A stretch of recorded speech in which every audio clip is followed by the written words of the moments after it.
तिशा सिंह, आप सभी का क्लब आईएएस एस्पिरेंट चैनल पर स्वागत है। दोस्तों, आज आप लोग विजन आईएएस के टेस्ट नंबर 18 के क्वेश्चंस को सॉल्व करेंगे। इस टेस्ट पेपर में सभी क्वेश्चंस एनवायरनमेंट एंड इकोलॉजी के हैं। तो चलिए स्टार्ट करते हैं। पहला क्वेश्चन दिया हुआ है, निम्नलिखित कथनों में से कौन सा जैविक अन्वेषक यानी कि बायोप्रोस्पेक्टिंग शब्द का सर्वश्रेष्ठ वर्णन करता है। ठीक है, बायोप्रोस्पेक्टिंग पूछ रहा है कि बायोप्रोस्पेक्टिंग है क्या। ठीक है, तो दोस्तों ये जो बायोप्रोस्पेक्टिंग है, ये व्यावसायिक रूप से मूल्यवान उत्पादों में विकसित की जा सकने वाली जैविक सामग्रियों की व्यवस्थित खोज है। यानी इसमें क्या होता है बायोप्रोस्पेक्टिंग में कि जो जैविक सामग्री है, हमारे पारिस्थितिक तंत्र में जितने भी जैविक सामग्री उपलब्ध हैं, उन जैविक सामग्रियों की खोज करना और उसको पहचानना और उसका प्रयोग जो है व्यावसायिक उद्देश्य से करना या फिर शिक्षा के क्षेत्र में करना या फिर चिकित्सा के लिए करना। यानी कि जो हमारे पर्यावरण या वातावरण में या ये कहे हमारे पारिस्थितिक तंत्र में जो मूल्यवान सामग्री है, जैविक सामग्री, उसका पता लगाना और उसके उपयोग को सुनिश्चित करना। ठीक है, तो आपका आंसर क्या हो जाएगा? ऑप्शन बी हो जाएगा। अगला देखिए, कुनमिंग मॉन्ट्रियल वैश्विक जैव विविधता फ्रेमवर्क के संदर्भ में निम्नलिखित कथनों पर विचार कीजिए। पहला है, इसे जैव विविधता पर कन्वेंशन COP 15 के दौरान अपनाया गया था। दूसरा, संयुक्त राज्य अमेरिका कुनमिंग मॉन्ट्रियल वैश्विक जैव विविधता रूपरेखा का एक पक्षकार नहीं है। ओके, दूसरा, कुनमिंग मॉन्ट्रियल जैव विविधता फ्रेमवर्क के तहत भारत ने कम से कम 50% निम्नीकृत हो चुके स्थलीय, अंतर्देशीय जल, समुद्री और तटीय पारिस्थितिक तंत्र की प्रभावी पुनर्बहाली को प्राथमिकता देने की प्रतिबद्धता जताई है। बताना है कि कौन सा कथन सही है। ओके, तो दोस्तों, कुनमिंग मॉन्ट्रियल वैश्विक जैव विविधता फ्रेमवर्क के संदर्भ में पहला स्टेटमेंट दिया कि इसे COP 15 के दौरान अपनाया गया था, जैव विविधता कन्वेंशन पर कन्वेंशन के COP 15 के दौरान। तो आपका पहला स्टेटमेंट सही है। और संयुक्त राज्य अमेरिका जो है इसका पक्षकार नहीं है, यानी कि कुनमिंग मॉन्ट्रियल वैश्विक जैव विविधता रूपरेखा का एक पक्षकार नहीं है। तो आपका दूसरा स्टेटमेंट भी सही है। तीसरा जो कह रहा है कि भारत ने कम से कम, इसके तहत भारत ने कम से कम 50% नहीं बल्कि 30%, ठीक है, कितना? 30% निम्नीकृत हो चुके स्थलीय, अंतर्देशीय जल, समुद्री और तटीय पारिस्थितिक तंत्र की प्रभावी पुनर्बहाली को प्राथमिकता देने की प्रतिबद्धता जताई है। तो 50% नहीं, 30%, इसको ध्यान रखिएगा, ये काफी इंपॉर्टेंट है। ठीक है, तो कितने कथन सही हुए आपके? 1 और 2। ठीक है दोस्तों, अगर आपको PDF चाहिए तो कॉमेंट बॉक्स में टेलीग्राम ग्रुप का लिंक मेंशन कर दिया जाएगा, उस ग्रुप को ज्वाइन कर लीजिएगा। ठीक है, वहां से आपको PDF मिल जाएगा इसका। ओके, चलिए, और वीडियो अगर अच्छी लगे दोस्तों तो लाइक ज़रूर करिएगा और अपने दोस्तों में शेयर भी कर दीजिएगा। ओके, और कमेंट भी अपना फीडबैक ज़रूर दीजिएगा। जैसा भी वीडियो अच्छी लगी तो भी, कहीं आपको कमी लगती है तो भी फीडबैक ज़रूरी है। ठीक है, और आपके हर कमेंट का मुझे स्वागत रहेगा। ओके, तो ऐसा मत सोचिएगा कि मुझे बुरा लगेगा, आप, क्योंकि हमारे अंदर की कमियों का पता कैसे चलेगा जब आप हमें बताएंगे आपको कहाँ पे समझ में नहीं आ रहा है। ठीक है, किस तरह की क्या कमियां हैं, आप बताइए, उसको हम सॉर्ट आउट करने की कोशिश करेंगे। ठीक है, चलिए, और कोई डाउट हो तो भी कमेंट करिएगा। ठीक है, परागकणों की कमी की समस्या के संदर्भ में निम्नलिखित कथनों पर विचार कीजिए। पहला कथन है, यह विश्व भर के कई पारिस्थितिक तंत्रों में कीट और पशु परागकणों में कमी को संदर्भित करता है। दूसरा, इससे कुपोषण और अल्पपोषण की स्थिति में वृद्धि हो सकती है। ओके, बताइए कि कौन सा कथन आपका सही है। तो दोस्तों, परागकण में आप देख रहे हैं कि हाल ही में कुछ समय से परागकणों में कमी हो रही है, पॉलिनेशन में कमी आ रही है। क्यों? ठीक है, तो पहला स्टेटमेंट इस संदर्भ में दिया है कि यह विश्व भर की कई पारिस्थितिक तंत्रों में कीट और पशु परागकणों में कमी को संदर्भित करता है। तो आपका पहला स्टेटमेंट सही है। बहुत सारे जो कीट होते हैं ये क्या करते हैं? पॉलिनेशन का काम करते हैं। ठीक है, अगर ये पॉलिनेशन का काम नहीं करेंगे तो नए पौधे नहीं आएंगे, पौधों में पॉलिनेशन नहीं होगा तो नए बीज नहीं बनेंगे, नए बीज नहीं बनेगा तो नए पौधे नहीं आएंगे। तो हमारी जो जैव विविधता है उस पर भी संकट उत्पन्न होगा और फिर हमारी खाद्य श्रृंखला पर भी प्रभाव पड़ेगा। ठीक है, तो आपका पहला स्टेटमेंट सही है। अब पशु भी जो होते हैं कुछ पॉलिनेशन का काम करते हैं। ओके, चलिए पहला और दूसरा भी आपका स्टेटमेंट सही है। इससे कुपोषण और अल्पपोषण की स्थिति में वृद्धि हो सकती है। तो दोनों स्टेटमेंट सही है, आंसर हो जाएगा ऑप्शन सी।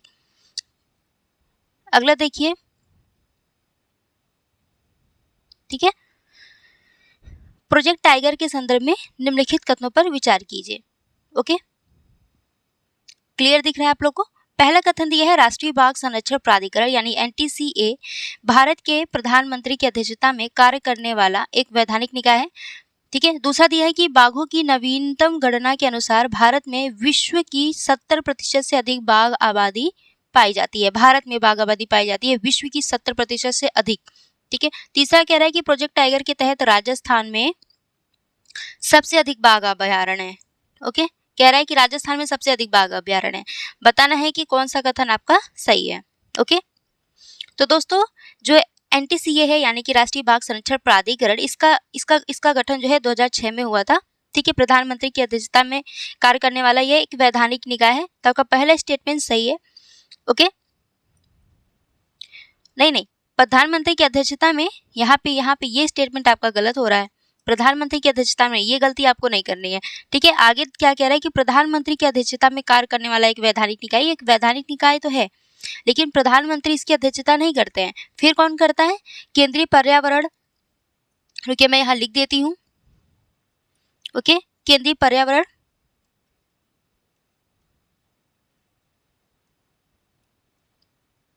वन और जलवायु परिवर्तन मंत्री।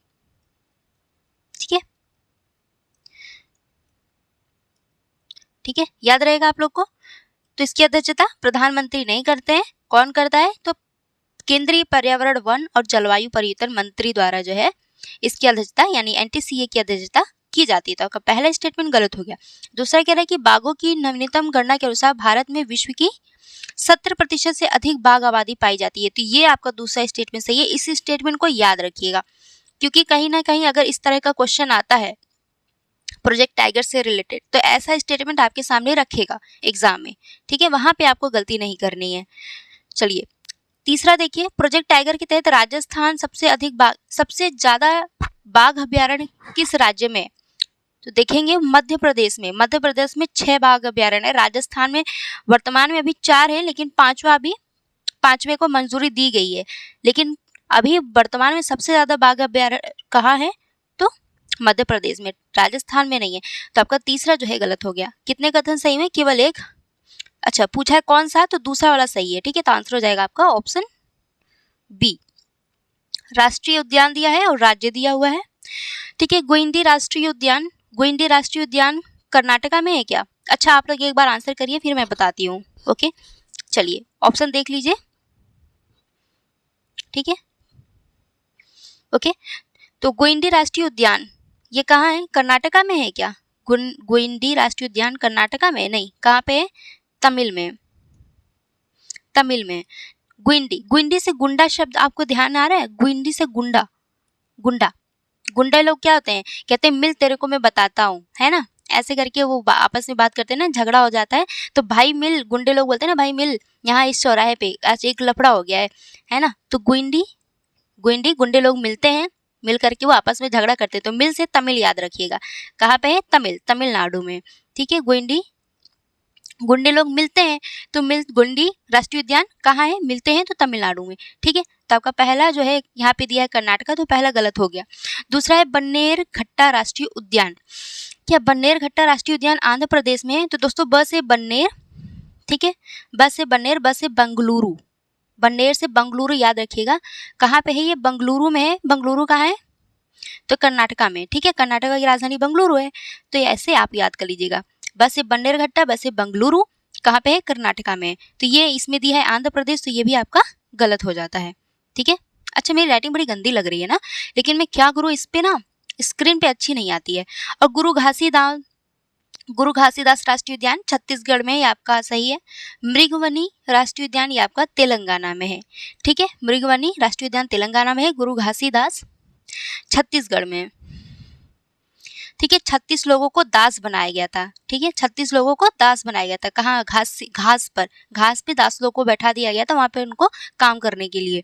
ठीक है, तो 36 लोगों को दास बनाया गया था। तो घासीदास कहाँ है? छत्तीसगढ़ में। ऐसे याद कर लिया करिए अपने दिमाग से, अब जैसा आपको याद हो बस याद करना है। ठीक है, चलिए अगला देखिए,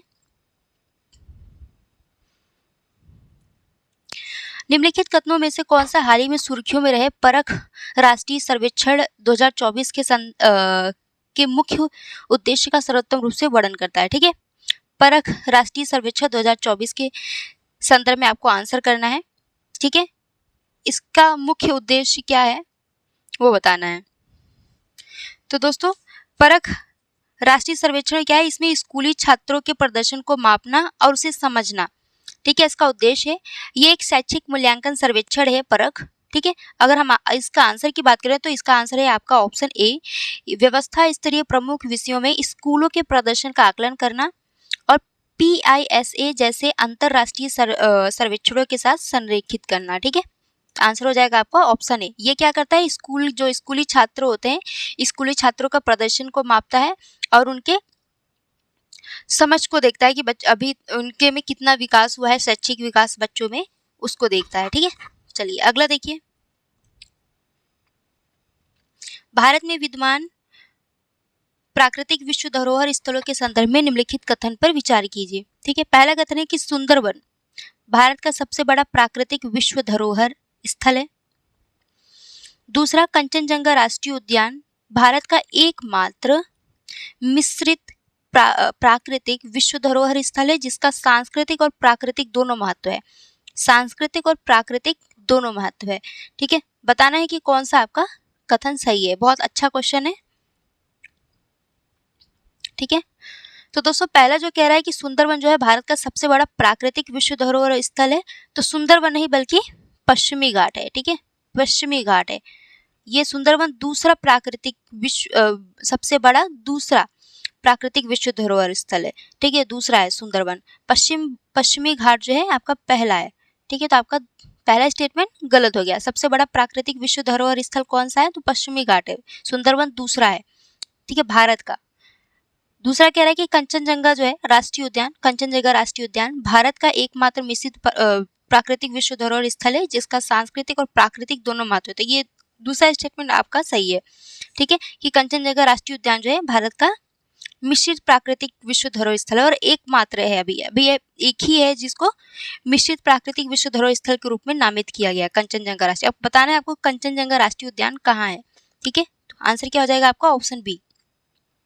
अगला देखिए, ये दो पारिस्थितिक तंत्रों के बीच कोई स्पष्ट सीमा नहीं होने की स्थिति में एक पारिस्थितिक तंत्र से दूसरे में संक्रमण वाला क्षेत्र होता है। ये दो पारिस्थितिक तंत्रों या जीवों के समुदायों के बीच पर्यावरणीय संक्रमण के साथ प्रजातियों की संरचना में एक क्रमिक निरंतर परिवर्तन को दर्शाता है। एग्जैक्टली सेम यही क्वेश्चन मैंने आपको सॉल्व कराया था, विजन आईज की टेस्ट में शायद सॉल्व कराया था। जो लोग कंटिन्यू टेस्ट सीरीज से जुड़े हुए हैं उनको पता है कि बार बार क्वेश्चन जो है रिपीट हो रहा है।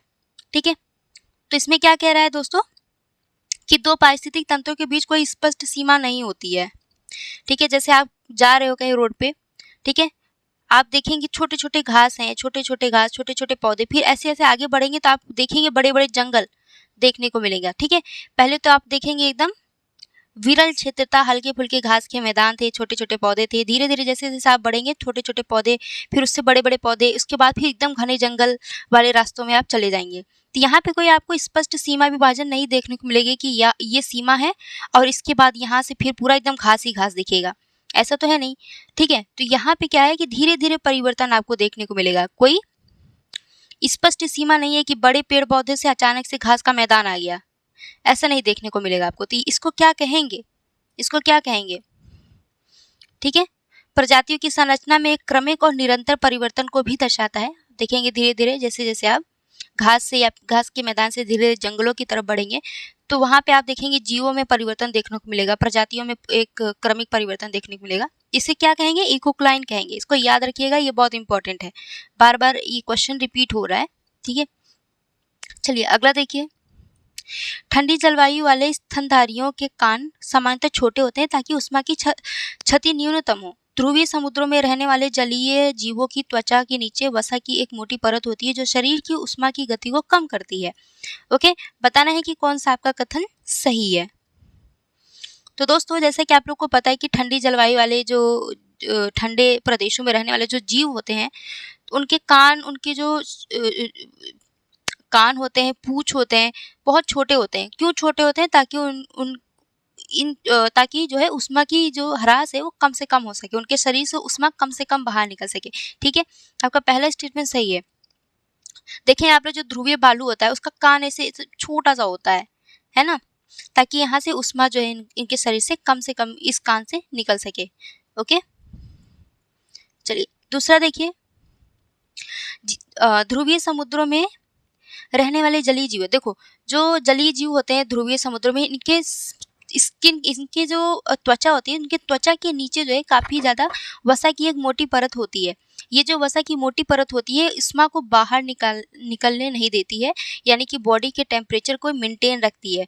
ठीक है, तो आपका दूसरा स्टेटमेंट भी सही हो जाएगा कि ये भी जो है, जो उष्मा की वसा की मोटी परत होती है जलीय जीवों में ठंडे प्रदेशों में, तो ये क्या करती हैं, उष्मा की क्षति को कम करती है। और साथ ही में ये भी ध्यान रखिएगा कि ठंडे प्रदेशों में जो रहने वाले जीव होते हैं, उनके जो अंग होते हैं, जैसे कान हो गया, हाथ हो गया, ये सब छोटे छोटे होते हैं।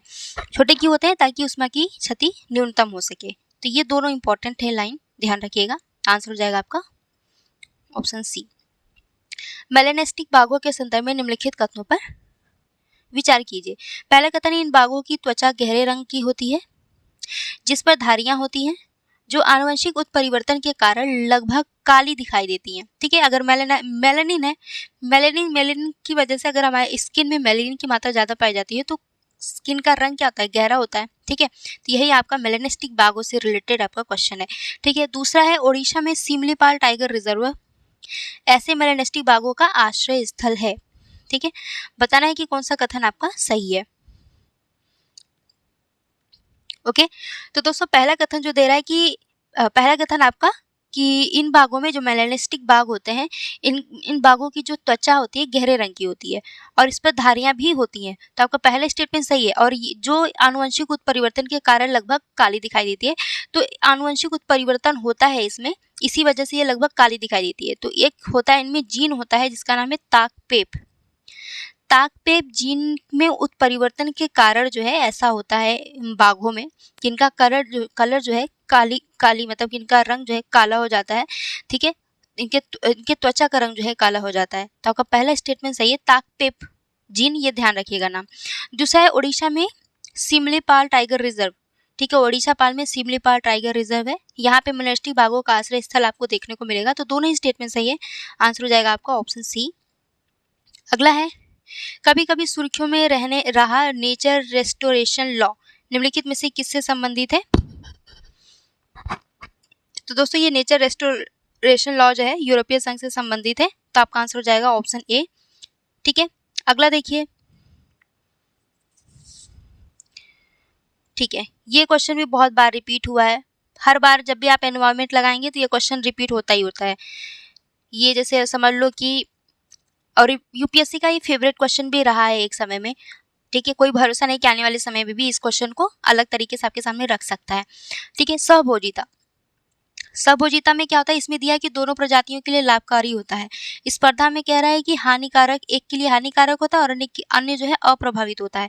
अंतरजातीय परजीविता, इसमें कह रहा है कि दोनों प्रजातियों के लिए हानिकारक होता है। ठीक है, तो दोस्तों जैविक अंतःक्रिया की अगर बात करें सहभोजिता में, तो सहभोजिता में एक को लाभ होता है और दूसरा अप्रभावित होता है। ठीक है, जैसे एग्जाम्पल ऐसे समझ लो कि, हाँ, जैसे मान लो कि बड़े बड़े पेड़ पौधे हैं, मान लो आम का पेड़ है, अब कोई लतर वाली पौधा है, लतर वाली पौधा इस पे चढ़ गया। ठीक है, इसकी टहनियों पर हर जगह अपना विस्तार कर लिया। तो ऐसे में इस वाले पौधों को तो लाभ हुआ, लेकिन जो आम का पेड़ था वो अप्रभावित रहा, इसको कोई खास प्रभाव नहीं पड़ा। ठीक है, ये क्या हो जाएगा? आपका पहला स्टेटमेंट गलत हो जाएगा। ये कह रहा है कि दोनों प्रजातियों के लिए लाभकारी होता है, नहीं, इसमें केवल एक प्रजाति को लाभ होता है, दूसरा अप्रभावित होता है, उसको ना तो लाभ होता है ना तो हानि होती है। स्पर्धा, अब देखो मान लो दो जानवर हैं, आपस में लड़ रहे हैं एक दूसरे का शिकार बनाने के लिए, तो ऐसे में क्या होगा? स्पर्धा में दोनों को हानि होती है।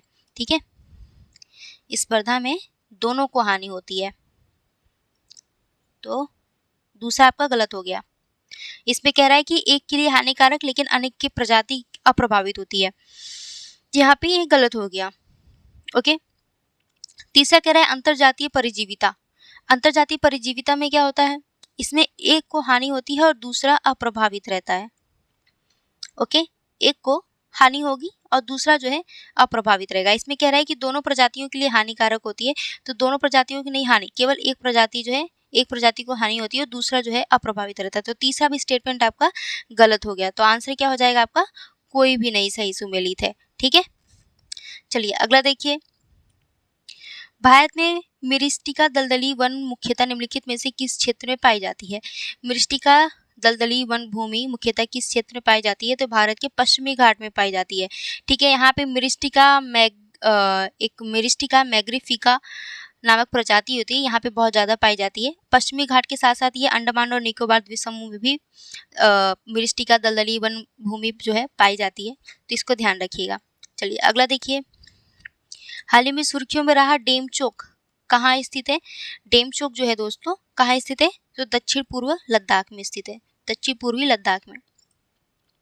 अब देखिए कौन सी संकेतक प्रजातियां हैं, तो ये संकेतक प्रजातियां क्या होती हैं, जैसे कि मान लो एनवायरनमेंट में तेजी से हमारे पर्यावरण में परिवर्तन हो रहा है, तो ऐसे में अगर पर्यावरण में परिवर्तन हो रहा है, हमें पता करना है कि कैसे हमें पता चले कि पर्यावरण में तेजी से परिवर्तन हो रहा है, तो या फिर पर्यावरण पर इस तरह से परिवर्तन हो रहा है कि हमें तो नहीं पता चल रहा है, लेकिन इसका जीवों पर हम लोग को नॉर्मली धीरे धीरे जो होने वाला परिवर्तन होता है वो नहीं पता चलता है, लेकिन अचानक से जब कोई परिवर्तन होता है तो हमें पता चलता है। लेकिन कुछ ऐसी स्पीसीज हैं, ठीक है, कुछ ऐसी प्रजातियां हैं जो पर्यावरण के संकेतक के रूप में कार्य करती हैं। यानी कि अगर थोड़ा सा भी परिवर्तन हो रहा है, जल अगर मान लो जल गंदा हो रहा है, तो ऐसे में जलीय कुछ ऐसी प्रजातियां होंगी जो तुरंत उन पर नकारात्मक प्रभाव पड़ेगा, उनके अस्तित्व पे खतरा मंडराने लगेगा, या तो वो धीरे धीरे गायब होने लगेंगे। जब वो धीरे धीरे गायब होने लगेंगे तो हमको ये पता चल जाएगा कि अच्छा ये जलीय जीव में ये पौधा जो है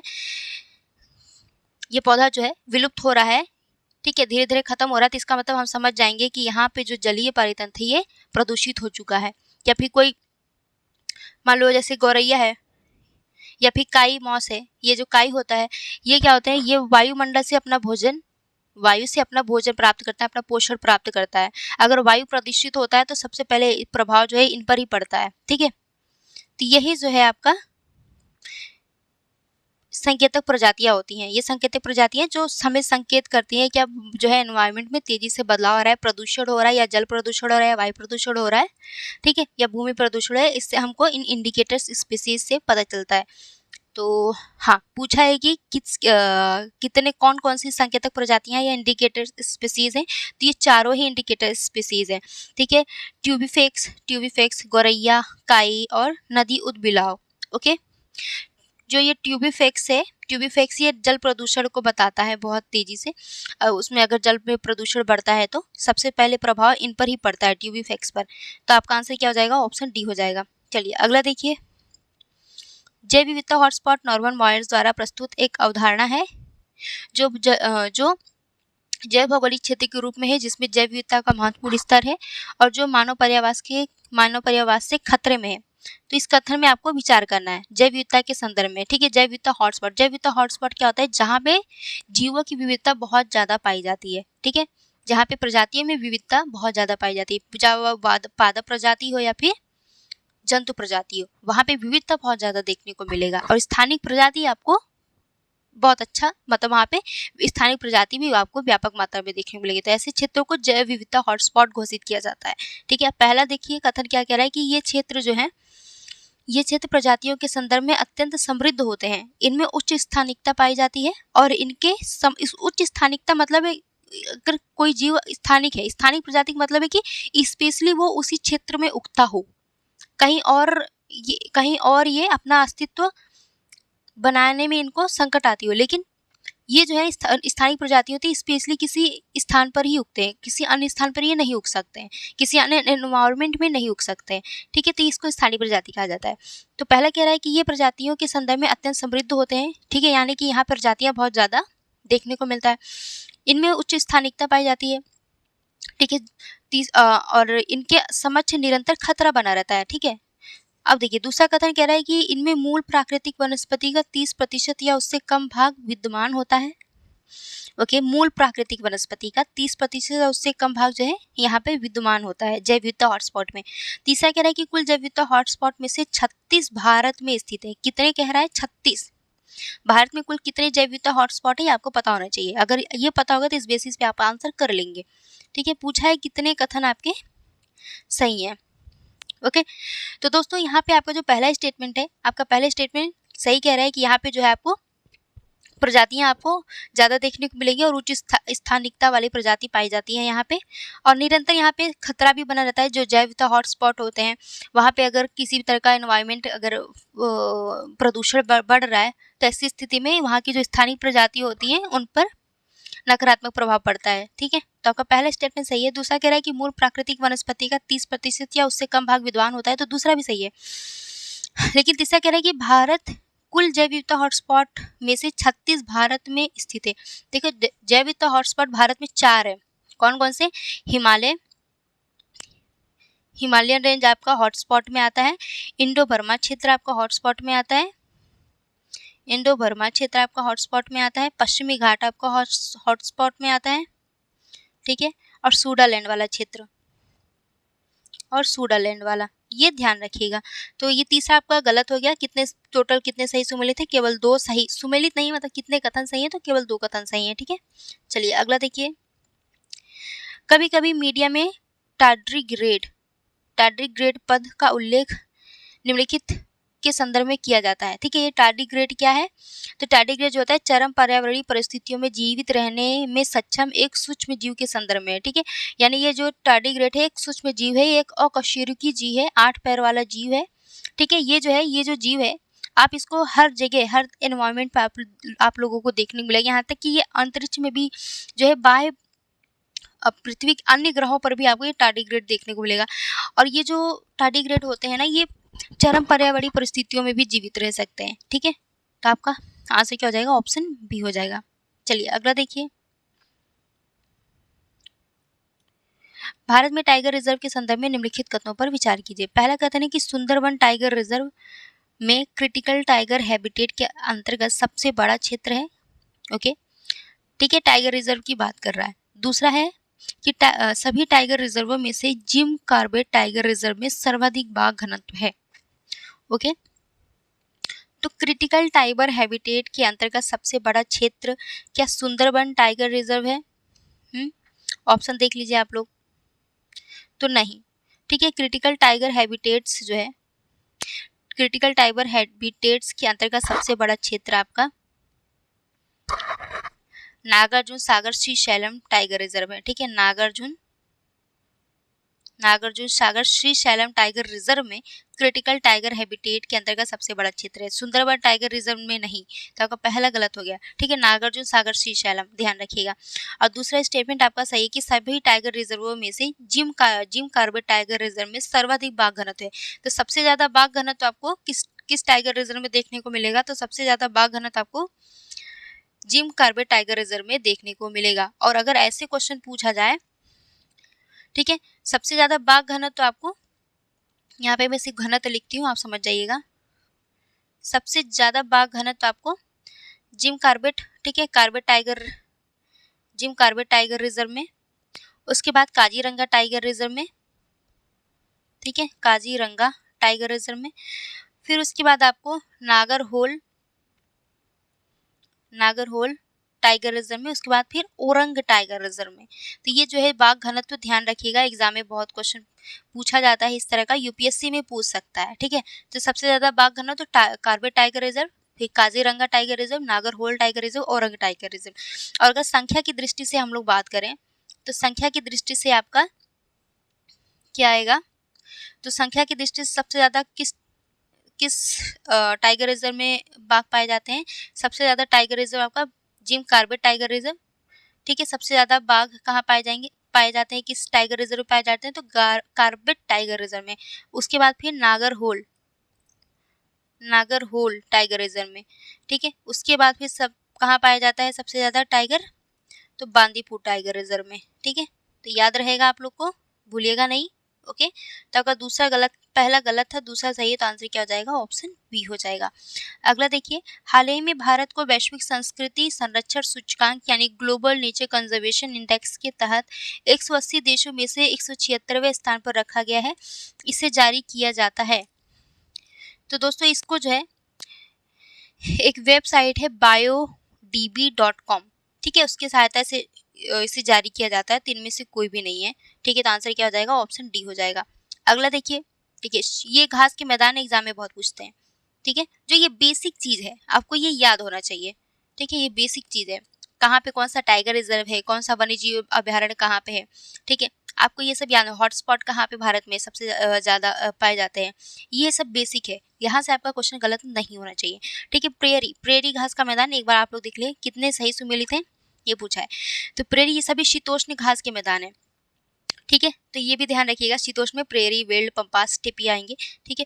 प्रेरी घास का मैदान आपको उत्तर अमेरिका में देखने को मिलेगा, स्टेपी जो है यूरोप और एशिया, यूरेशिया वाले रीजन में देखने को मिलेगा, ठीक है, और वेल्ड जो है दक्षिण अफ्रीका में, और पंपास जो है दक्षिण अमेरिका में। तो ये आपका दूसरा और तीसरा सही सुमेलित थे, तो कितने सही सुमेलित थे? केवल 2।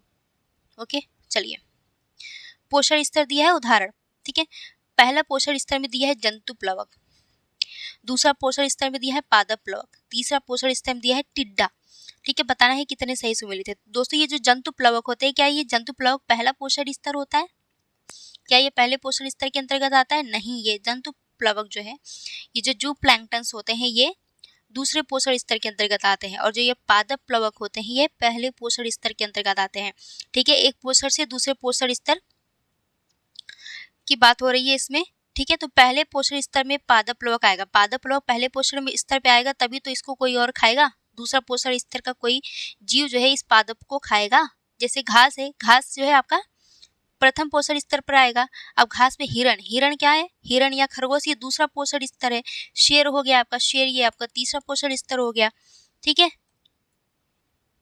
इस तरह से यहाँ पे क्वेश्चन पूछा हुआ है, तो पादप प्लवक आपका पहले पोषण स्तर पे, टिड्डा आपका दूसरा पोषण स्तर पे आएगा, तो आपका ए भी सही सुमेलित नहीं है, ठीक है, तो आंसर क्या हो जाएगा आपका? ऑप्शन डी हो जाएगा।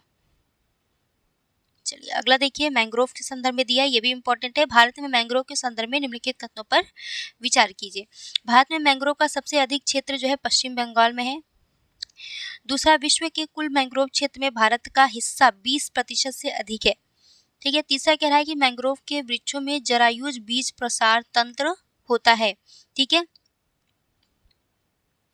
बताना है कि कितने कथन आपके सही हैं, ओके ओके।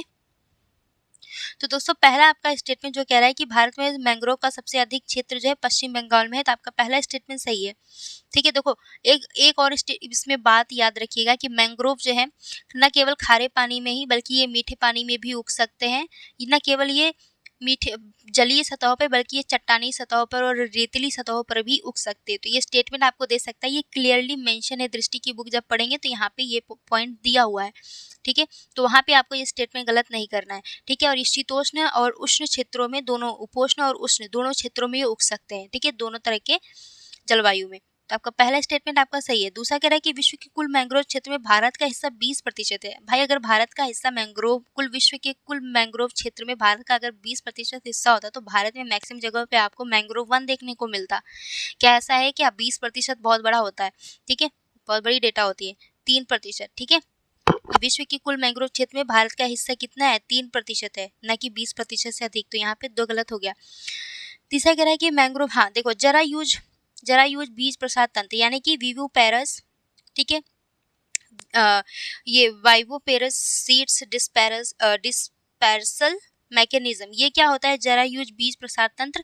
जैसे कि नॉर्मली आप देखते हैं पौधा है, पौधे से फल नीचे गिरता है, ठीक है, जब ये नीचे गिरता है तो उसके बाद धीरे धीरे इसमें अंकुरण होता है, यानी कि पौधा जब फल जो है पौधे से अलग हो जाता है तब उसमें अंकुरण की प्रक्रिया शुरू होती है, फिर उसमें पौधा निकलता है, ठीक है, फिर वो पौधे में तब्दील होता है धीरे धीरे ग्रोथ करके। लेकिन मैंग्रोव में क्या होता है कि कुछ ऐसी प्रजातियां होती है मैंग्रोव की जिसमें फल पौधे में जब लगा रहता है, यानी कि इसमें जब मैंग्रोव में फल लगा रहता है पौधे में, ठीक है, तो जब फल जो है पौधे में लगा रहता है तभी जो है इसमें अंकुरण की प्रक्रिया शुरू हो जाती है, ठीक है। जब इसमें अंकुरण की प्रक्रिया शुरू हो जाती है तो उसके बाद ये जो है यहाँ पे मतलब मैंग्रोव की जलीय सतह में नीचे गिरता है, फिर ये जो है धीरे धीरे ग्रोथ करता है।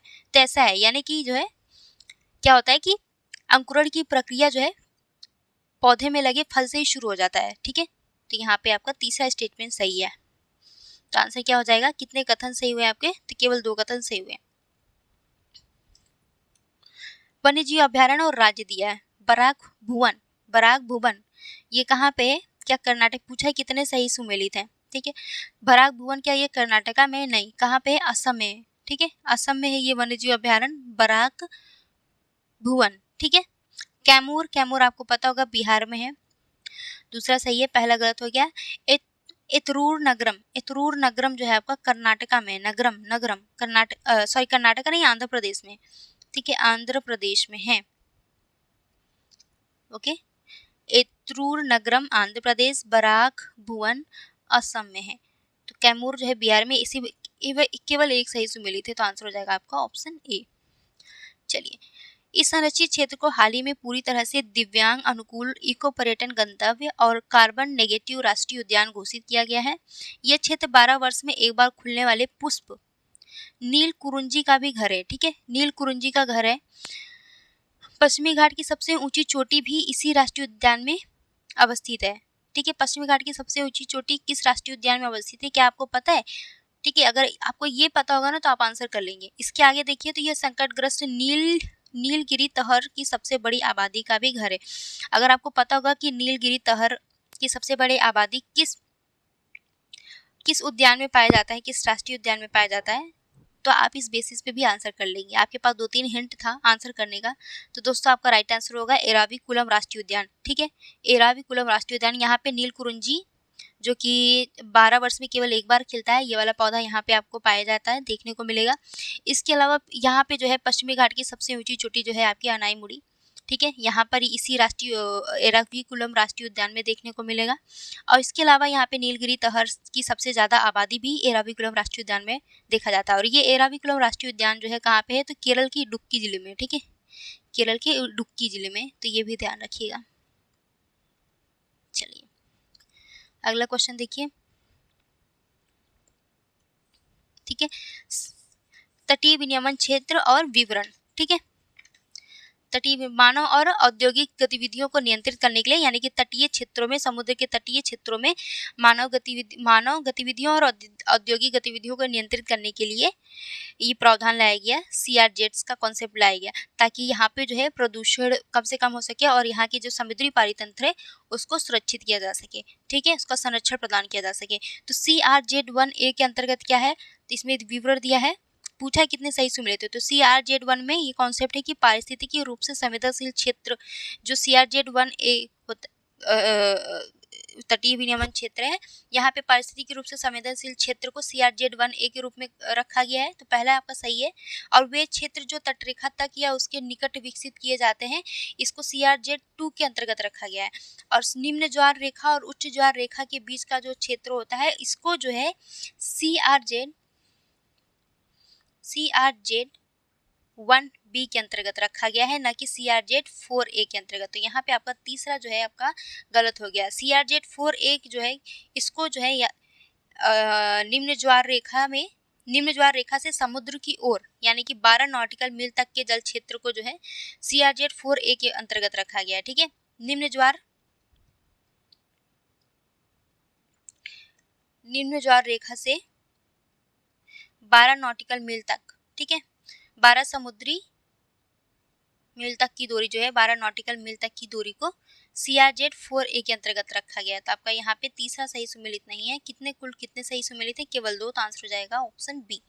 चलिए अगला देखिए, कौन सा जैव विविधता कोल्ड स्पॉट शब्द का सर्वश्रेष्ठ वर्णन है। जैव विविधता हॉटस्पॉट का अपोजिट होता है जैव विविधता कोल्ड स्पॉट। ठीक है, जैव विविधता कोल्ड स्पॉट क्या है बताएं आप लोग। इसका आंसर मैं आप लोग के लिए छोड़ दूं क्या? चलो, 26 क्वेश्चन है, हाँ 26 है, इसका आंसर आपको करना है कमेंट बॉक्स में। चलिए, 1-2 क्वेश्चन तो पूछना ही चाहिए। निम्नलिखित में से कौन सा मानव निर्मित पारिस्थितिक तंत्र के उदाहरण है। अब बताओ, मानव निर्मित कौन कौन से पारिस्थितिक तंत्र के उदाहरण है जो मानव द्वारा बनाए गए हैं। देखो, पारिस्थितिक तंत्र दो तरह के होते हैं, एक मानव निर्मित होता है, एक प्राकृतिक होता है। ठीक है, प्राकृतिक जो प्रकृति द्वारा बनाया गया हो, जिसमें मानव का कोई हस्तक्षेप ना हो उसको बनाने में, और मानव निर्मित जो मानव द्वारा जैसे बनाए जाते हैं, जैसे कि फसल के खेत हो गया, एक्वेरियम हो गया, तो ये क्या है, मानव निर्मित है। घास के मैदान और धाराएं, ये सभी प्राकृतिक पारिस्थितिक तंत्र है। ठीक है, तो आपका पहला और तीसरा यानी कि कितने मानव निर्मित पारिस्थितिक तंत्र है, तो 2 है। तो आंसर क्या हो जाएगा आपका, ऑप्शन बी हो जाएगा। अगला देखिए, world network of mountain biosphere reserve के संदर्भ में निम्नलिखित कथनों पर विचार कीजिए। ओके, पहला कथन दिया, विश्व स्तर पर 50% से अधिक बायोस्फीयर रिजर्व पर्वतीय क्षेत्रों में स्थित है। दूसरा है, भारत का cold desert biosphere reserve world network of mountain biosphere reserve में शामिल है। तीसरा, यूनेस्को ने दिसंबर 2021 में world network of mountain biosphere reserve की स्थापना की थी। बताना है कितने सही हैं। ओके, तो दोस्तों world network of mountain biosphere reserve की बात करें तो विश्व स्तर पर 50% से अधिक बायोस्फीयर रिजर्व जो है पर्वतीय क्षेत्रों में स्थित है। तो आपका पहला स्टेटमेंट सही है। ठीक है, दूसरा जो कह रहा है कि भारत का कोल्ड डेजर्ट जो है, cold desert biosphere reserve world network of mountain biosphere reserve में शामिल है, तो नहीं। देखो, भारत का कोई भी बायोस्फीयर रिजर्व जो है माउंटेन बायोस्फीयर रिजर्व में शामिल नहीं है। ठीक है, network of mountain biosphere reserve में शामिल नहीं है भारत का कोई भी बायोस्फीयर रिजर्व। ठीक है, तो इसको ध्यान रखिएगा, यहाँ पे इंपॉर्टेंट हो जाता है। तीसरा है कि यूनेस्को ने जो है दिसंबर 2021 में world network of mountain biosphere reserve की स्थापना की थी। किसके द्वारा स्थापना की गई थी, यूनेस्को द्वारा। कब, तो 2021 में। तो आपका तीसरा स्टेटमेंट सही है। पूछा है कितने, तो 2। चलिए अगला देखिए, पारिस्थितिकी के संगठन के निम्नलिखित स्तरों को आरोही क्रम में व्यवस्थित कीजिए। ठीक है, इसको अब आपको आरोही क्रम में व्यवस्थित करना है। ठीक है, तो सबसे पहले आपका इसमें से कौन सा आएगा, पारिस्थितिक तंत्र। ठीक है, पारिस्थितिक तंत्र यानी कि दूसरा। ठीक है, दूसरा यानी कि जब कई सारे पारिस्थितिक तंत्र को मिलाते हैं तो क्या आपका बनता है, भू परिदृश्य। ठीक है, ये जो भू परिदृश्य है ये जो है कई सारे पारिस्थितिक तंत्र को रिप्रेजेंट करता है, यानी कई सारे इकोसिस्टम को रिप्रेजेंट करता है। ठीक है, तो दूसरे के बाद आपका तीसरा आ जाएगा। ठीक है, बहुत सारे पारिस्थितिक तंत्र को भू परिदृश्य कहेंगे। ठीक है, यानी बहुत सारे भू परिदृश्य में बहुत सारे, मतलब एक भू परिदृश्य में बहुत सारे पारिस्थितिक तंत्र आएंगे। अब तीसरा हो गया आपका, उसके बाद फिर बायोम आपका फिर आएगा पहले नंबर पे, मतलब तीसरे नंबर पे बायोम आएगा। बायोम के बाद जो है कई सारे बायोम्स मिल करके जीव मंडल बनाते हैं। ठीक है, तो चौथा आ जाएगा। तो आपका 2, 3, 1, 4 क्रम बन गया। चलिए देखते हैं ऑप्शन में 2, हाँ ऑप्शन डी आपका राइट आंसर हो जाएगा, 2, 3, 1, 4। अगला देखिए, हाल ही में सुर्खियों में रही करीबा झील के संदर्भ में निम्नलिखित कथनों पर विचार कीजिए। करीबा झील, पहला है कि आयतन की दृष्टि से विश्व की सबसे बड़ी कृत्रिम झील है। ठीक है, ये जो है विश्व की सबसे बड़ी कृत्रिम झील है, ये इंपॉर्टेंट है, इसको ध्यान रखिएगा। ठीक है, तो आयतन की दृष्टि से विश्व की सबसे बड़ी कृत्रिम झील कौन सी है, करीबा झील है।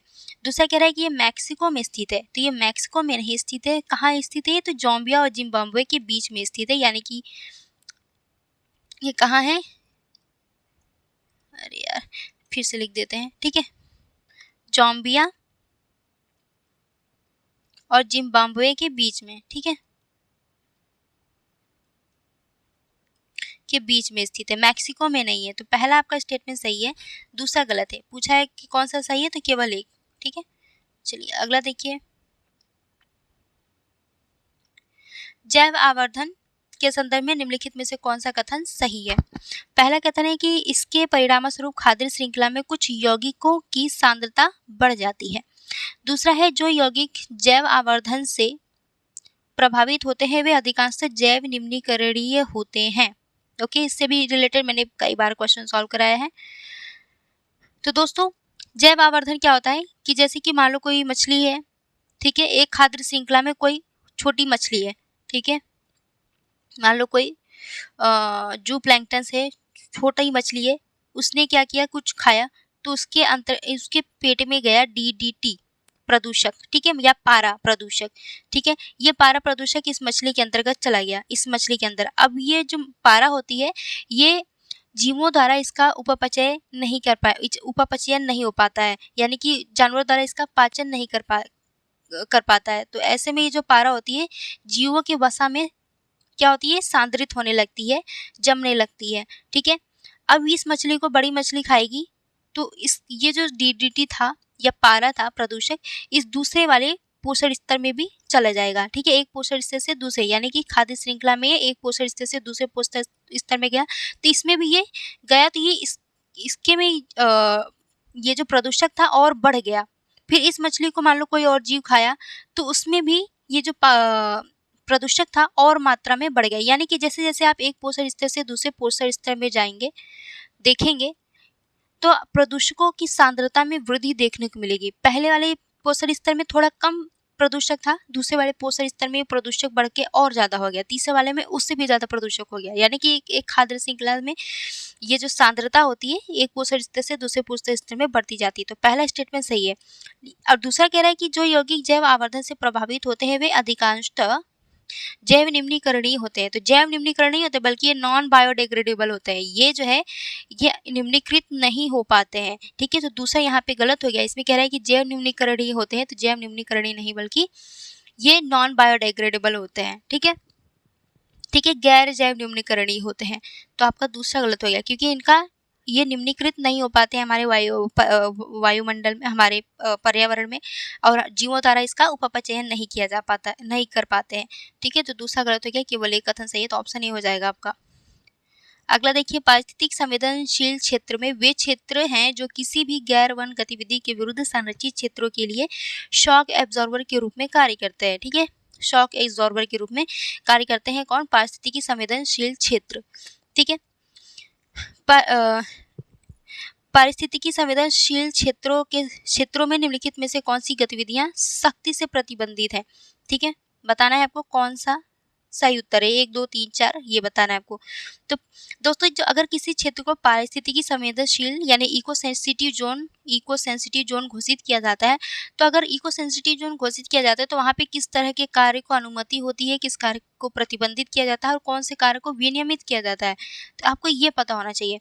अब देखो, जैसे मान लो किसी क्षेत्र को इको सेंसिटिव जोन घोषित किया गया, तो क्या वहाँ पे जलाऊ लकड़ी का व्यावसायिक उपयोग होगा क्या, नहीं, क्यों, क्योंकि भाई ये हमारे पर्यावरण को, वहाँ के जो क्षेत्र होगा वहाँ पर इसको हानि पहुंचाएगा। या फिर कोई ऐसी कोई मान लो संयंत्र स्थापित किया जा रहा है, ठीक है, कोई प्लांट स्थापित किया जा रहा है, मान लो कोई कोयला ताप विद्युत संयंत्र स्थापित किया जा रहा है, तो ऐसे में क्या होगा, वहाँ के एनवायरनमेंट को नुकसान पहुंचेगा, वहाँ की जो पारितंत्र होगी वो उसका पूरा स्ट्रक्चर गड़बड़ाएगा। तो आपका पहला जो है प्रतिबंधित होगा। दूसरा कह रहा है कि प्रमुख जल विद्युत परियोजनाओं की स्थापना, क्या प्रमुख जल विद्युत परियोजनाओं की स्थापना की जा सकती है, तो नहीं, ये भी प्रतिबंधित होगा, ठीक है।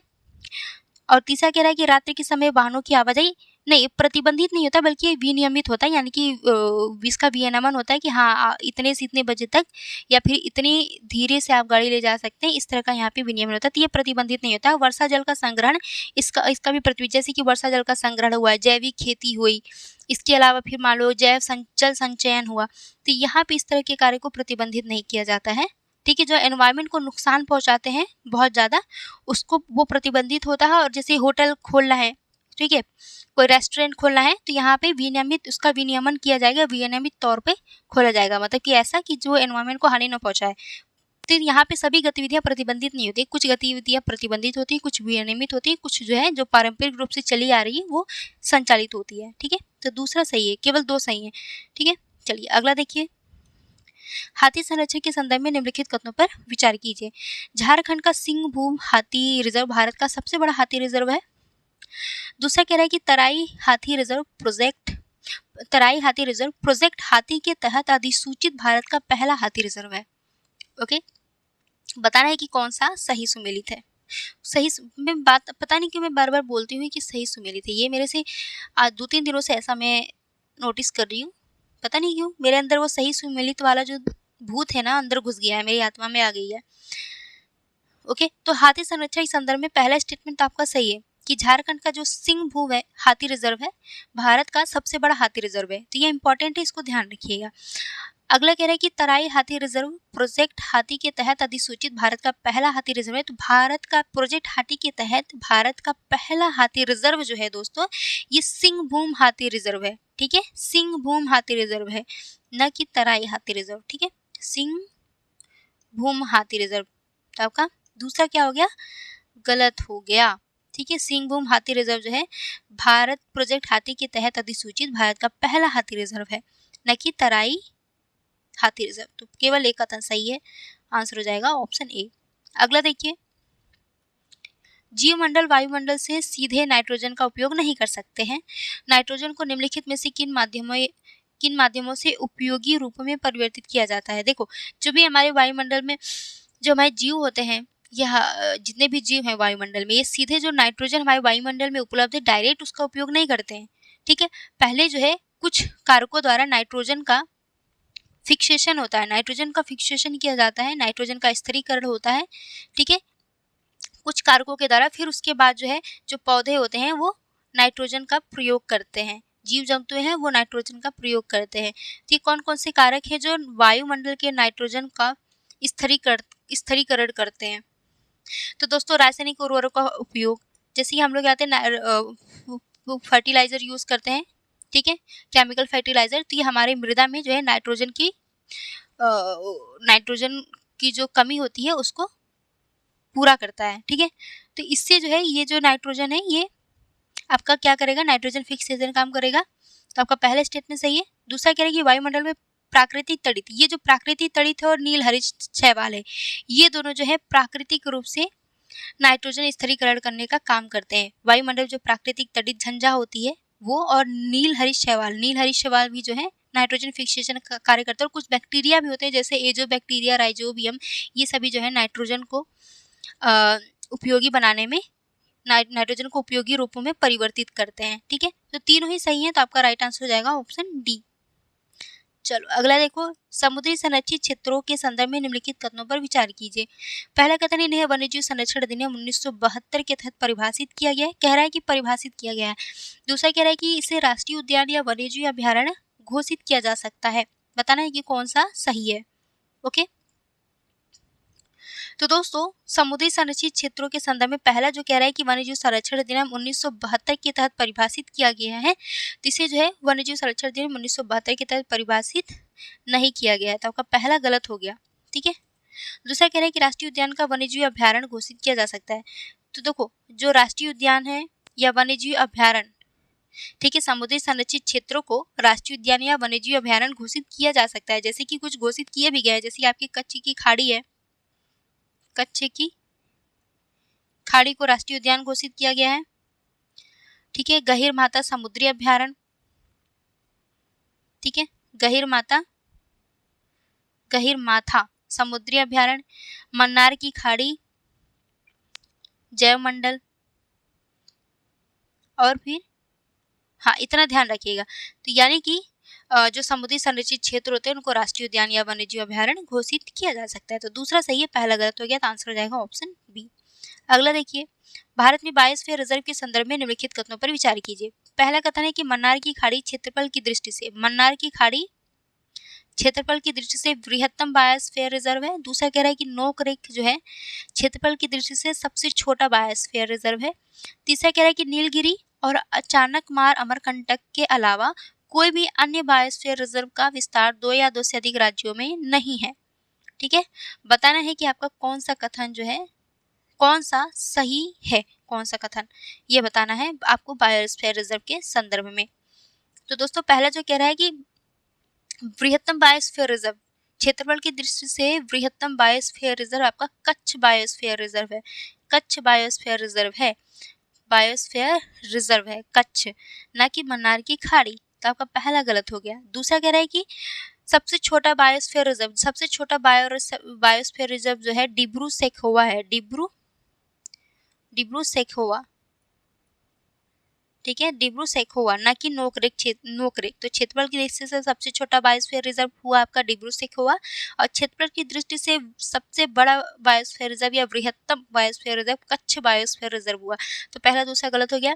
और तीसरा कह रहा है कि नीलगिरी और अचानकमार अमरकंटक के अलावा कोई भी अन्य बायोस्फीयर रिजर्व जो है अन्य कोई बायोस्फीयर रिजर्व का विस्तार 2 या 2 से अधिक राज्यों में नहीं है। यानी ये कह रहा है कि ये जो नीलगिरी बायोस्फीयर रिजर्व है और अचानकमार अमरकंटक बायोस्फीयर रिजर्व है, इन दोनों का विस्तार 2 राज्यों में या 2 से अधिक राज्यों में 2 राज्यों में है, और अन्य कोई जो बायोस्फीयर रिजर्व है उनका किसी भी अन्य मतलब कि अन्य किसी राज्यों में यानी कि 2 या 2 से अधिक राज्यों में विस्तार नहीं है। तो यहाँ पे इसको ध्यान दीजिएगा, तीसरा वाला स्टेटमेंट। तो दोस्तों जो अगस्त्यमाला, ध्यान रखिएगा, ये क्वेश्चन हमेशा पूछ सकता है किसी भी तरह से आपसे। तो अगस्त्यमाला बायोस्फीयर रिजर्व जो है, ये जो है आपका 2 राज्यों में इसका विस्तार है, एक तो तमिलनाडु में है और केरला में है। ठीक है, तमिलनाडु और केरला में है। ठीक है, अगस्त्यमाला। और दूसरा अचानकमार अमरकंटक। ठीक है, ये पूरा नाम ध्यान रखिएगा, अचानकमार अमरकंटक बायोस्फीयर रिजर्व। ये जो है ये भी 2 राज्यों में इसका विस्तार है, मध्य प्रदेश और छत्तीसगढ़ में। ठीक है, अब नीलगिरी की बात करें तो जैसे कि आपका स्टेटमेंट भी दिया था नीलगिरी, तो नीलगिरी की बात करें तो इसका विस्तार 3 राज्यों में है। ये 3 राज्य कौन कौन से हैं? तो आपका तमिलनाडु है, ठीक है, केरला है और कर्नाटका है। ओके, चलिए अब क्वेश्चन पे तीसरा ध्यान से देख लीजिए फिर से। तो इसमें क्या कह रहा है कि नीलगिरी और अमरकंटक, अचानक अमरकंटक के अलावा कोई भी अन्य बायोस्फीयर रिजर्व का विस्तार 2 या 2 से अधिक राज्यों में नहीं है। तो जैसे कि आपको पता है दोस्तों कि नीलगिरी का विस्तार जो है 3 राज्यों में है, तमिलनाडु, केरला और कर्नाटका में। ठीक है, इसका 3 राज्यों में, और अचानकमार अमरकंटक इसका विस्तार 2 राज्यों में है। 2 राज्य कौन कौन से? तो मध्य प्रदेश और छत्तीसगढ़। एक और बायोस्फीयर रिजर्व है अगस्त्यमाला, इसका भी विस्तार जो है 2 या 2 से अधिक राज्यों में है, यानी कि तमिलनाडु और केरला में। तो आपका तीसरा स्टेटमेंट भी क्या हो गया? गलत हो गया। इसमें क्या कह रहा था कि इन दोनों के अलावा और कोई भी बायोस्फीयर रिजर्व जो है 2 या 2 से अधिक राज्यों में स्थित नहीं है। ठीक है, तो यहाँ पे आपका तीसरा भी गलत हो गया। तो आंसर क्या हो जाएगा आपका मेरे बच्चों? आंसर हो जाएगा कोई भी नहीं। ठीक है, पूछा है कौन सा सही है, तो कोई भी सही नहीं है। चलिए अगला देखिए, हाथी रिजर्व के संदर्भ में निम्नलिखित कथनों पर विचार कीजिए। पहला कथन है कि वन्यजीव संरक्षण अधिनियम 1972 के तहत हाथी रिजर्व को वैधिक दर्जा दिया गया है। दूसरा है, हाथी रिजर्व की सीमाओं में कोई भी परिवर्तन राष्ट्रीय वन्यजीव बोर्ड की मंजूरी के बिना नहीं किया जा सकता है। ठीक है, तो बताना है कि आपका कौन सा सही है कथन।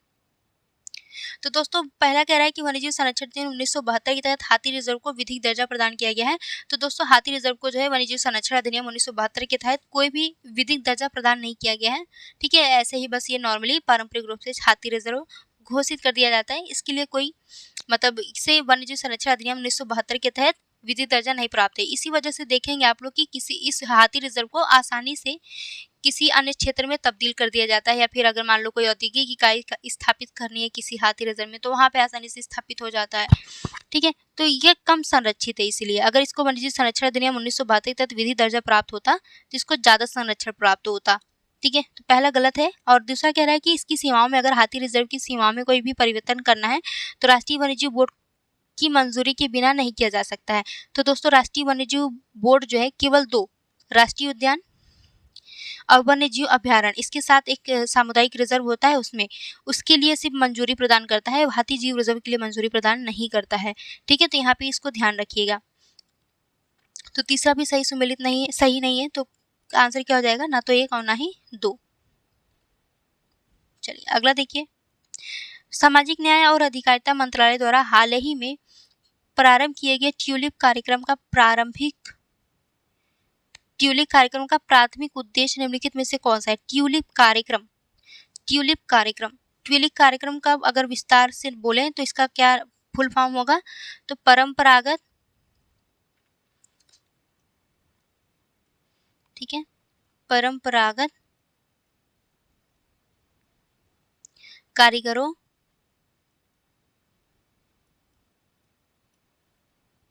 का उत्थान आजीविका कार्यक्रम। ठीक है, आजीविका कार्यक्रम ये जो है ट्यूलिप कार्यक्रम का फुल फॉर्म है। यानी ये जो ट्यूलिप कार्यक्रम है जो परंपरागत कारीगर होते हैं उनके उत्थान से संबंधित है। ठीक है, अब आंसर पे आते हैं हम लोग।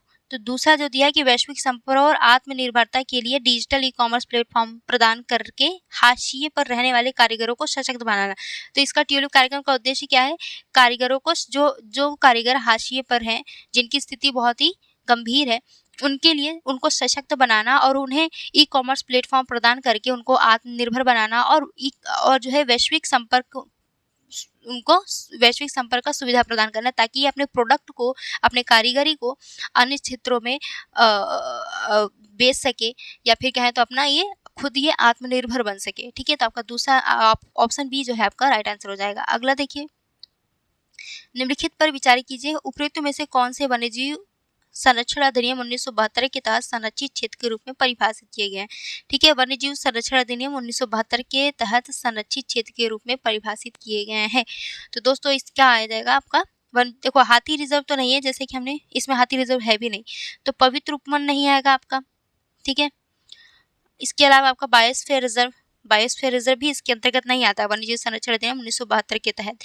ठीक है, और आपका आएगा इसके अंतर्गत राष्ट्रीय उद्यान, सामुदायिक रिजर्व और वन्यजीव अभ्यारण्य, यानी कि 1, 2 और 4। ठीक है, 1, 2, 4 जो है ये वन्यजीव संरक्षण अधिनियम 1972 के तहत संरक्षित क्षेत्र के रूप में परिभाषित किए गए हैं।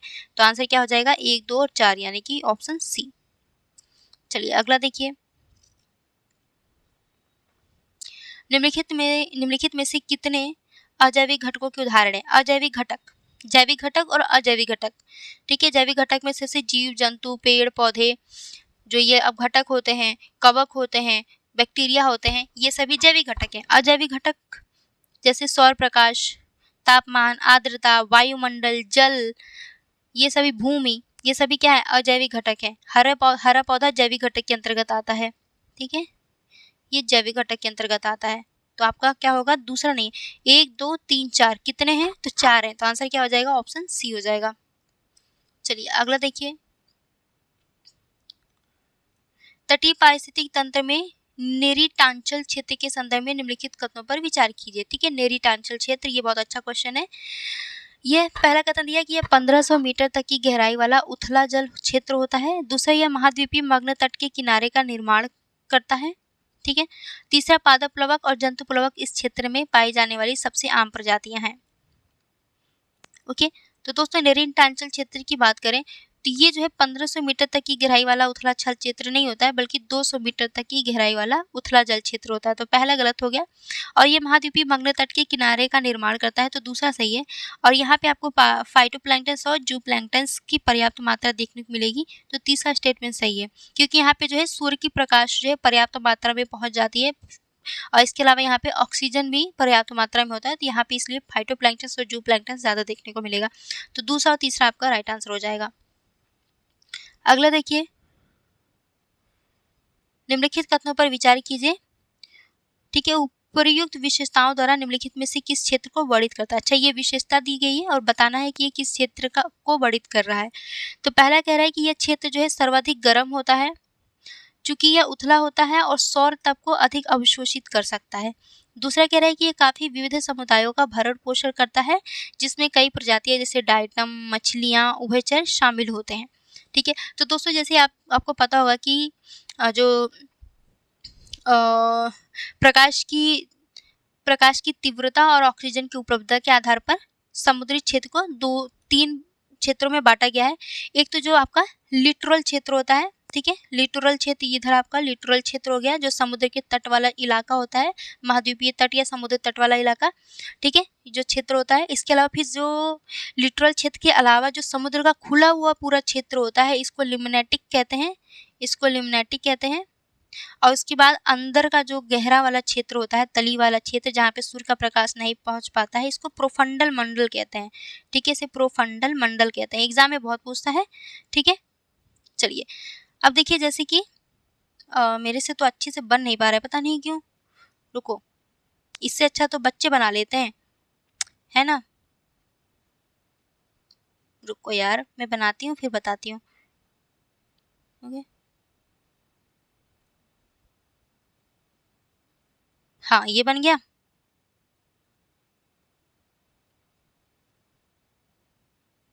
ओके, तो ये जो है आपका है, ये जो येलो येलो पार्ट है, ये आपका समुद्र है, ठीक है। तो यहाँ का जो इधर वाला रीजन होगा, ये आपका लिटोरल जोन होता है। यहाँ पे क्या होगा, यहाँ पे सूर्य की प्रकाश इजिली अच्छे से पहुंच जाएगा और यहाँ पे ऑक्सीजन भी पर्याप्त मात्रा में होती है। और इधर का जो लिटोरल जोन होता, लिम्नेटिक जोन होता है, यहाँ पे भी सूर्य का प्रकाश पर्याप्त मात्रा में पहुंच जाता है। बस दोनों में अंतर होता है, दोनों में अंतर होता है कि ये जो ये वाला रीजन होता है, यहाँ पे जड़ युक्त पादप देखने को मिलेगा, यहाँ पे जड़ युक्त पादप नहीं देखने बल्कि तैरते हुए पादप पाए जाते हैं लिम्नेटिक वाले में। और प्रोफंडल जो होता है, समुद्र का सबसे गहराई वाले क्षेत्र में प्रोफंडल मंडल कहा जाता है, जहाँ पे सूर्य का प्रकाश नहीं पहुंच पाता है, जहाँ पे कीचड़ वगैरह रहते हैं, ठीक है, और विविधता भी ज़्यादा नहीं होती है। अब देखो यहाँ पे क्या कह रहा है कि सबसे ज़्यादा गर्म होता है, क्योंकि सूर्य की प्रकाश की किरणें यहाँ पे आसानी से पहुंच जाती हैं। तो ये किसकी बात कर रहा है, तो हिंद वेलांचल क्षेत्र, वेलांचल क्षेत्र को इंग्लिश में लिटोरल जोन कहते हैं। इसको आप लोग इंग्लिश में याद करिएगा, ठीक है, लिटोरल जोन कहते हैं। कभी कभी अलग नाम दे देगा हिंदी में तो कन्फ्यूजन हो जाएगी। तो लिटोरल जोन कहते हैं। लिटोरल जोन में क्या होता है कि सर्वाधिक गर्म तापमान होता है समुद्र का, ठीक है, समुद्र का जो तटीय वाला क्षेत्र होता है, वहाँ पे सबसे ज़्यादा तापमान होगा, सूर्य की किरणें आसानी से पहुंच जाती हैं, इसलिए तापमान ज़्यादा होता है, और ऑक्सीजन भी पर्याप्त मात्रा में होती है। क्योंकि सूर्य की प्रकाश भी अच्छे से पहुंच रहा है, ऑक्सीजन भी पर्याप्त मात्रा में, तो यहाँ पे विविधता भी ज़्यादा देखने को मिलेगा। तो दोनों स्टेटमेंट आपका किसके संदर्भ में बात कर रहा है, वेलांचली क्षेत्र के बारे में बात कर रहा है। चलिए अगला देखिए, हाथी रिजर्व दिया है और राज्य दिया हुआ है, बताना है कि कौन सा सही सुमेलित है। तो मयूर झरना हाथी रिजर्व, मयूर झरना हाथी रिजर्व कहाँ है आपका, पश्चिम बंगाल में, सही है। वैतरणी हाथी रिजर्व ओडिशा में है, तो दूसरा भी सही है आपका।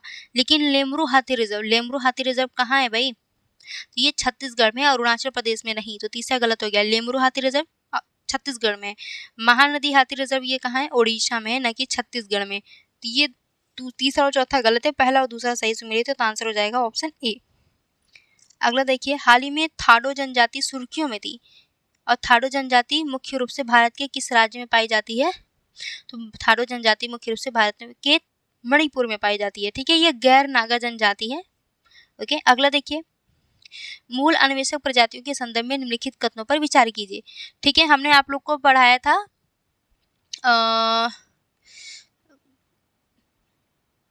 अरे यार, मैंने आपको पढ़ाया था एक टॉपिक, मुझे ध्यान नहीं आ रहा है उसका नाम। देखो दोस्तों, मूल अन्वेषक प्रजाति क्या होते हैं कि जैसे कोई नग्न क्षेत्र है जहाँ पे पहले से कोई पादप या जीव जंतु नहीं है, लेकिन ऐसे क्षेत्रों पे जब कोई जीव जंतु आकर के सबसे पहला अपना निवास स्थान बनाते हैं, अपना वास स्थापित करते हैं, तो उसको मूल अन्वेषक प्रजाति कहा जाता है, ठीक है। अभी मुझे वो टॉपिक ही नहीं याद आ रहा है कि मैंने किस टॉपिक में आपको पढ़ाया था, इतने मतलब कभी कभी होता है दिमाग से स्किप कर जाता है, आज मुझे याद नहीं आ रहा है, ठीक है, कोई बात नहीं। बस ये जानिएगा कि मूल अन्वेषक प्रजाति जहाँ पे जिस क्षेत्र को, जिस खाली स्थान को सबसे पहले आकर कब्जा करते हैं, उसको मूल अन्वेषक प्रजाति कहते हैं, ठीक है। तो आपका पहला स्टेटमेंट क्या कह रहा है कि ऐसी प्रजातियां जो रिक्त क्षेत्र पर कब्जा करती हैं। दूसरा, जैसे लाइकेन, पादप, प्लवक जो होते हैं मूल अन्वेषक प्रजातियों के उदाहरण हैं। बताइए कि कौन सा आपका सही है। तो दोनों ही स्टेटमेंट आपके सही हैं, तो राइट आंसर हो जाएगा ऑप्शन बी। लाइकेन और पादप प्लवक ये जो होते हैं ये मूल अन्वेषक प्रजाति होते हैं। सबसे पहले जो है ये अपना आकर के किसी खाली स्थान को भरते हैं सबसे पहले, मतलब किसी स्थान पर अगर कुछ उगता है, उगता है तो ये आपका लाइकेन हो गया, और कुछ पादप प्लवक भी जो है अपना मूल अन्वेषक प्रजाति के रूप में अपनी भूमिका निभाते हैं, ठीक है। चलिए अगला देखिए, निम्नलिखित में से किसका उपयोग पशु पक्षी अपने प्रवास के दौरान दिशा निर्देशन के लिए करते हैं, ठीक है, दिशा निर्देशन के लिए करते हैं पशु पक्षी अपने प्रवास के लिए। तो दोस्तों, सूर्य हो गया, तारे, चुंबकीय क्षेत्र, गंध, इन सभी का प्रयोग जो है पशु पक्षी अपने प्रवास के दौरान दिशा निर्देशन के लिए करते हैं। तो आंसर क्या हो जाएगा आपका, ऑप्शन डी हो जाएगा। यानी इन सभी के माध्यमों से जो है ये अपना मतलब जैसे कि आप देखे होंगे चमगादड़ क्या करता है, आवाज़ निकालता है, फिर जब आवाज़ वो टकरा करके उसके पास आता है तो समझ जाता है कि उसके सामने कोई दीवार है, तो वो रास्ता अपना बदल लेता है, ठीक है। इसी तरीके से ये भी क्या है, कुछ कारक हैं जो पशु पक्षियों के लिए दिशा निर्देशन का कार्य करता है। अगला देखिए, ये आपको आंसर करना है, ये बहुत न्यूज में रहा है इसलिए ये आपको क्वेश्चन करना है इसका आंसर। चलो अगला देखो, निम्नलिखित कारकों पर विचार कीजिए, उपरोक्त में से कौन से मुख्य रूप से यमुना नदी में झाग निर्माण में योगदान देता है? तो यमुना नदी में झाग निर्माण में योगदान देता है अवायवीय जीवाणु अपमार्जक से फास्फेट, रसायनों का औद्योगिक उत्सर्जन, शीत ऋतु में नदी प्रवाह कम होने के कारण जो है प्रदूषकों का संचयन हो जाता है, ऑक्सीकरण में मौसमी वृद्धि। ठीक है, तो दोस्तों देखो यमुना नदी में झाग निर्माण में क्या अवायवीय जीवाणु जो है योगदान देता है, अपमार्जक से फॉस्फेट ये भी योगदान देता है, रसायनों का औद्योगिक उत्सर्जन इससे भी यमुना नदी में झाग बनता है, और शीत ऋतु में जब नदी का प्रवाह जो है कम हो जाता है तो ऐसी स्थिति में प्रदूषक और ज्यादा, जब परस्पर नदियों में जल प्रवाहित होता रहता है तो ऐसे में प्रदूषक एक जगह इकट्ठे नहीं हो पाते। ठीक है, लेकिन जब शीत ऋतु में क्या होता है कि नदियों के प्रवाह का जल कम हो जाता है तो ऐसी स्थिति में यहाँ पे प्रदूषक का संचयन बहुत ज़्यादा हो जाता है, तो इस वजह से भी झाग निर्माण होता है। और ऑक्सीजन में मौसमी वृद्धि, देखो ऑक्सीजन में अगर वृद्धि होगा तो झाग कम बनेगा, जब ऑक्सीजन में कमी होती है तो सॉरी दोस्तों जब ऑक्सीजन में कमी होगी तभी झाग बनेगा। ठीक है, तो यहाँ वृद्धि नहीं होनी चाहिए थी, कमी होनी चाहिए, तो पांचवा नहीं होगा। पांचवा देखिए तो आपका आंसर क्या हो जाएगा, 1 2 3 4 यानी ऑप्शन सी। अगला देखिए, हाल ही में WHO द्वारा जारी वैश्विक तपेदिक रिपोर्ट 2024 के अनुसार 2022 और 2023 में तपेदिक के दर्ज किए गए मामले में वैश्विक वृद्धि के लिए 2 देश सबसे बड़े योगदान करता है।